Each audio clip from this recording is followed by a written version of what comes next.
Hi, this is Dana, and in this video today I will present to you something from my very recent research. Essentially, investigating and discovering and having revelations from God about this interracial war in outer cosmos, right? I asked God, there are, of course, certain things which I'm trying to identify.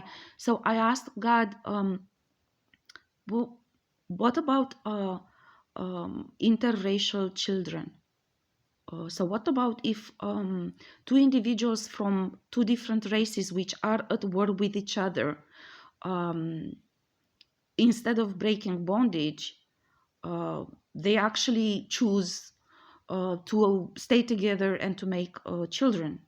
What happens then? So how you recover? Because I have a very deep faith in God, and I know that the humankind is created by God, and I do know that I know God. So I know God wouldn't have created individuals differently. So I know God put the same kind of love in each and every individual. But I also know from my spiritual fighting that some individuals are literally evil at the time when you encounter them. But of course, in my research, in my investigations, and in my spiritual work with God, I try to understand the path of how they got there, how they got to be so evil, and how what is the path for them back to what they were created to be. Because in my understanding, this is our purpose here in 3D, right? This is why we came in 3D, to understand this path. So anything that I can understand, any knowledge that I can bring to light on this topic, I imagine is a contribution to the ascension. It's a help that I give to God in his work with humankind, and the help that I give to individuals, humankind, who wants to get back to God. So against this background, I asked God recently, last night, how about this? So God said, these are the karmic children, individuals created from interracial unions, are the karmic children. And I said, okay, so what does that mean? Obviously, everyone knows that means a lot of toxicity. And God said, the war between the two races take place within that individual. Okay. And so basically, there's a lot of conflict within them, a conflict which they project on others. Okay, I mean, it depends which side of them wins, but mostly these are the toxic individuals who are projecting onto others, and as they evolve spiritually, as they try or make the right choices and evolve spiritually, they learn to stop projecting and to start working with a so-called shadow, which is the dark side within them. And I asked God, I said, well, how is that possible? How they came? Because I know no human comes comes into being without you. So how is this happening? So God showed me that essentially they were conceived without God's blessing. So that was not the divine path of those involved in creating that child, but that was a free will choice they made, right? God always allows free will. And this is probably important for everyone who's facing now choices between ex-lovers or current lovers, and toxic relations and so on, karmic relations and so on. So God says some of them truly choose against divine guidance. They choose karmic partners, and they choose to make children with karmic partners. So basically, that means they conceive without God's blessing. It means because it's without God's blessing, because those individuals did not do their own spiritual work to achieve the proper spiritual evolution, to be able to cherish their own souls and to receive a soul from God. So they are still doing harm essentially onto others. They're still doing the work of or empowering the outer cosmos forces or the underworld forces doing harm on earth. So the children are born without a soul. So this is the explanation why some children are karmic. So they are born without a soul, essentially. And they are born being claimed by other forces in the outer cosmos, which are not from God's lineage. Yeah. Now, what happens with them? Of course, because I work so closely with God in my spiritual work, I know that God is watching each and every individual, even the most evil ones, you know, and at any time, at every move. And he's always looking, giving opportunities, always giving hints, always looking for chances to redeem that person. So I know for a fact that God will follow those individuals and also those children.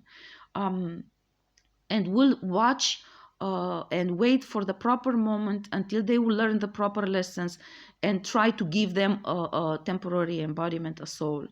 But it's a harder way, it's a longer path to walk for them, and many lessons to learn. So until that happens, what I would like to point out, and I think this is important for me as you know, as part of my knowledge, but also for most importantly for those who actually have to make choices. I made my choice. I already stated clearly.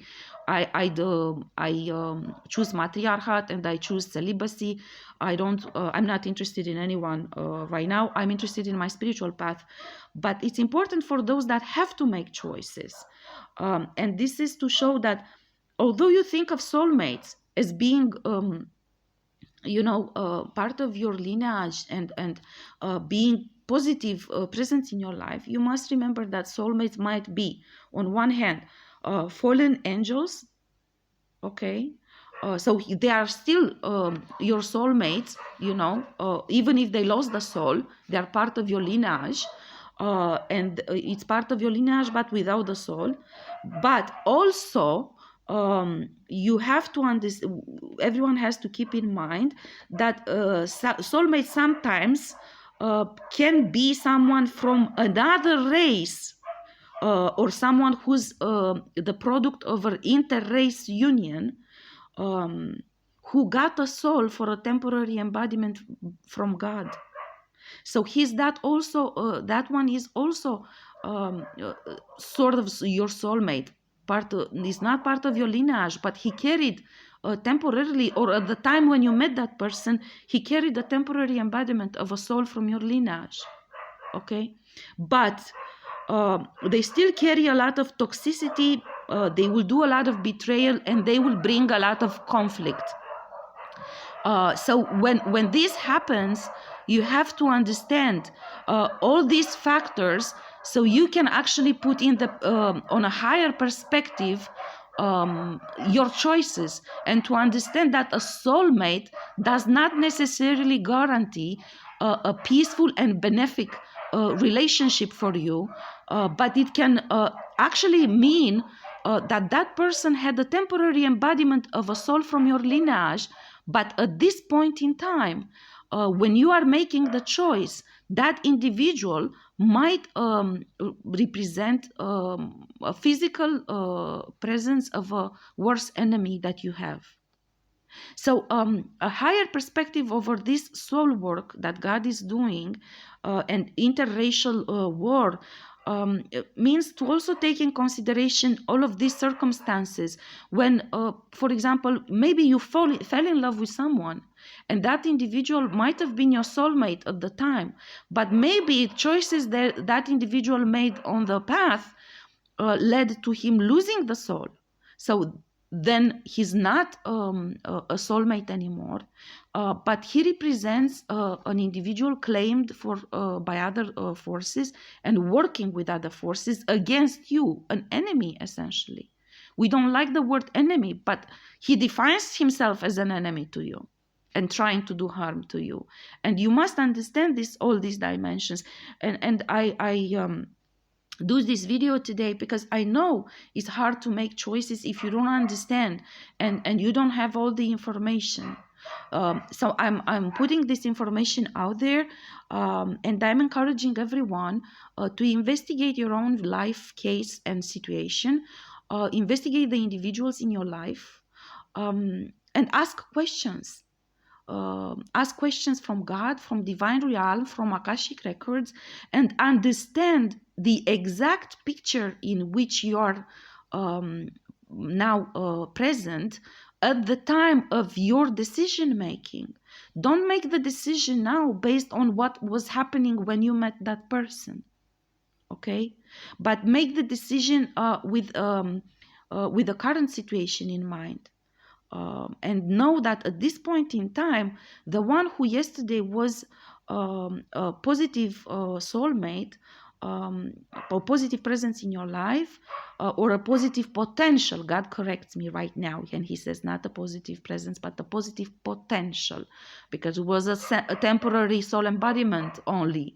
And that individual had to walk a long path, and maybe sometimes along many lifetimes, until that individual achieves, because what happens through these temporary embodiments, God shows me to talk about this, these temporary embodiments have the purpose, God sends them, temporary embodiments of your soul, in order to create deep healing on DNA level, from that bloodline of a different race. Purify that DNA from darkness.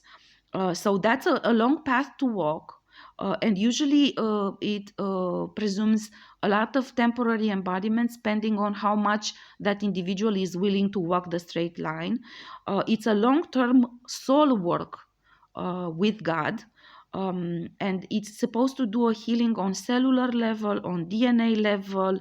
They need to do redemption for a long time, long enough for the soul, for their soul to succeed to do healing on their aura, on their energy, on their DNA level, and after that healing to also gain the necessary power and wisdom to keep that power, not to lose it. So it's a long process of transformation which God is doing, because the humankind was God's creation. But some of the races out there in the outer cosmos world succeeded in taking power over some individuals and creating different bloodlines. So now, through the soul work, God is purifying those bloodlines, bringing them back to their original template, which God bestowed upon them upon creation. But this takes time. And this is the process which I just, or at least these are the latest information that I discovered in my spiritual work with God. About God's soul work on individuals. So it's a very complicated process. God is watching everyone and is working with each individual. And this is basically how it goes. I hope this gives you some perspective, so you will take your time to actually reflect on this and understand that for some individuals to achieve this kind of deep transformation of purifying their bloodline, sometimes it takes many lifetimes, because it only depends on their own choices. God is sending them opportunities, but if they refuse to take those opportunities, then the darkness is claiming them again.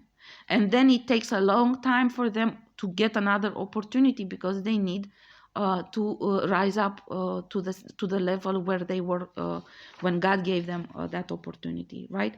So when you make your choices, when you make your decisions, please keep in mind this information. It's very recent. I just discovered it this past night. It's morning for me here, so it's very recent, but I was very enthusiastic about God showing me all this, because I believe it's important. it's not important so much for me because I don't have children in this lifetime. Thank God.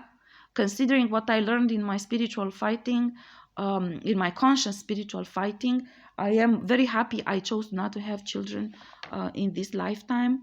And I'm very dedicated to my spiritual work, breaking all the bondages, hoping that sometime in the future, maybe in a future lifetime or in the future in general, I will succeed in bringing a contribution to ascension of humankind. So if and when I will have a child, that child of mine will come in a beautiful world, not the one that we are facing right now. My work, my spiritual work with God is my own path, but it's also my legacy that I intend to leave for my potential children to come in a better world where they don't have to face all this. Okay, so I help all of the. I hope all of this helps you in the choices you need to make. It will put everything in perspective, and it will help you to detach from the current situation and to understand the process which has to be walked through by some individuals, and to understand the limitations of your presence in their life, to understand that no matter how much good you want to do to for an individual, sometimes it's just not up to you. Sometimes it's just not up to you, and the better option is for you to just walk on your path, understand that you did the job, meaning you brought light into that individual's life as much as you could. That individual had to make a choice, and it might be that you have to walk away on your path, because there is a lesson that individual needs to learn, and he will learn the lesson much faster if you leave than if you stay. This is all I have for you now. Please like and subscribe to my channel, so we'll make sure that the knowledge I'm sharing reaches as many people as possible, hoping that it will help them make the right decision for themselves and for others. If you feel inclined to support my work, you will find the information to my PayPal account and to Amazon wishlist in the description box below. Thank you.